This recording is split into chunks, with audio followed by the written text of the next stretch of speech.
बहुत मजेदार बात बताती हूँ। देखिए, पिछली सरकार जो अपने प्राइवेट व्हीकल खरीदती है उसको भी हमें इलेक्ट्रॉनिक व्हीकल की ओर लेके जाना पड़ेगा।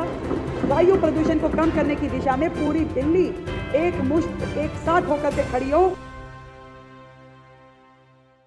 अध्यक्ष जी, हम इसके अलावा ये तो बात हो गई पब्लिक सेक्टर की, परंतु केवल पब्लिक सेक्टर से काम चलने वाला नहीं है। जनता जो अपने प्राइवेट व्हीकल खरीदती है उसको भी हमें इलेक्ट्रॉनिक व्हीकल की ओर लेके जाना पड़ेगा।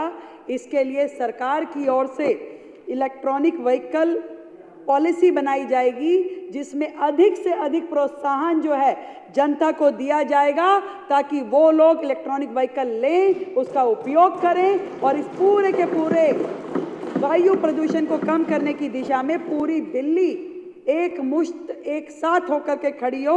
अभी वर्तमान में जितना टोटल व्हीकल दिल्ली में लगातार खरीदा जाता है, पिछले सरकार का मैं आपको फिगर बताती हूँ, 6,80,000 टोटल व्हीकल खरीदा जाता है गया, और उसमें से 11% उसका मात्र 78,000 व्हीकल जिसमें स्कूटर की बहुतायत है वो ईवी था।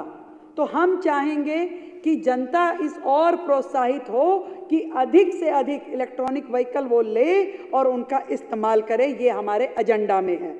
पुराने व्हीकल की बात भी मैं बताना चाहूँगी कि पुराने व्हीकल जो कि 10 साल पुराने डीजल के हैं या 15 साल पुराने पेट्रोल के व्हीकल हैं, उसमें पूरी तरीके से कार्रवाई, अनुशासनात्मक कार्रवाई हो कि जहाँ जो पॉलिसी के अंतर्गत उस पर बैन है उसको लागू किया जाना चाहिए।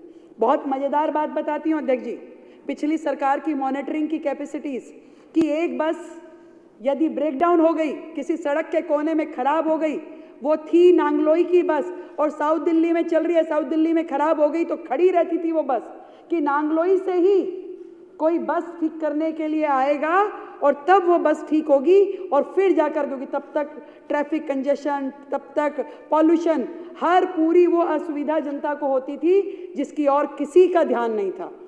उसके बाद किसी व्हीकल में चार्जिंग खत्म हो गई तो जहाँ की वो बस शुरू हुई वो वहीं वापस जाएगी, फिर चार्जिंग लेगी और उसके बाद आगे काम करेगी। तो आप समझिए कि इस पूरे प्रोसीजर में कितना ज़्यादा समय का, साधनों का दुरुपयोग होता था।